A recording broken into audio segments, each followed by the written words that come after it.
প্রতিদিনের মতো বাচ্চারা পড়তে গিয়েছিল স্কুলে। ক্লাস শেষ হয়ে যাওয়ার পরে স্কুল থেকে দেওয়া হয় মিড ডে মিল। খেতে বসে পড়ুয়ারা, কিন্তু খেতে বসে যত বিপত্তি বাঁধল। বিহারের সাহারসা জেলার একটি সাধারণ স্কুলে দুপুরটা মুহূর্তের মধ্যে বদলে গেল আতঙ্কে। প্রতিদিনের মতোই সেদিনও স্কুলে পরিবেশন করা হয়েছিল মিড ডে মিল। খিদে মুখে ছোট্ট ছোট্ট পড়ুয়ারা আনন্দে খেতে বসেছিল, কিন্তু কেউ কল্পনাও করতে পারেনি সেই খাবারের মধ্যে লুকিয়ে রয়েছে ভয়ঙ্কর বিপদ। আসুন জেনে নিই কি ঘটনা। কিন্তু এরকম আরও ইন্টারেস্টিং ঘটনা জানতে হলে প্লিজ আমার ইউটিউব চ্যানেল সবজান্তা অরিজিনালসকে সাবস্ক্রাইব করে দিন। সাহারসা মহিষা ব্লকের বালোহা মিডল স্কুলে বৃহস্পতিবার দুপুরে একটি এনজিওর পক্ষ থেকে মিড ডে মিল সরবরাহ করা হয়। প্রথমে সবকিছু স্বাভাবিক ছিল, কিন্তু খাবার পরিবেশনের সময় হঠাৎ একটি ছাত্রের থালায় দেখা যায় একটি ছোট সাপের বাচ্চা। আগে হ্যাঁ, আপনি ঠিক শুনছেন।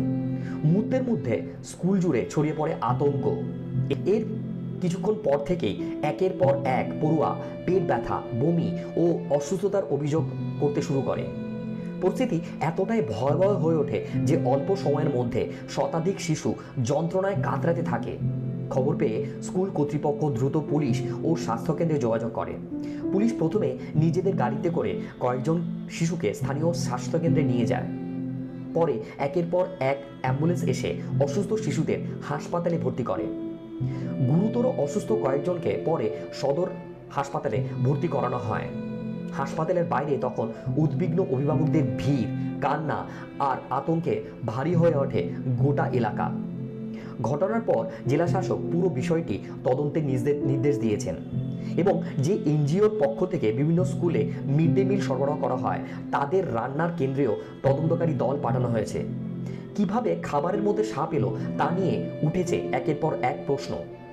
এই ঘটনা ফের সামনে এনে দিল স্কুলের মিড ডে মিল ব্যবস্থার ভয়ানক গাফিলতি ও স্বাস্থ্যবিধি। যে খাবার শিশুদের পুষ্টি দেওয়ার কথা, সেটাই আজ তাদের জীবনকে ঠেলে দেয় মৃত্যু মুখের। জাস্ট একবার ভাবুন তো, আমরা কোন পৃথিবীতে বাস করছি যেখানে স্কুলের বাচ্চাদের মিড ডে মিলের নাম করে এরকম খাবার পরিবেশন করা হয়।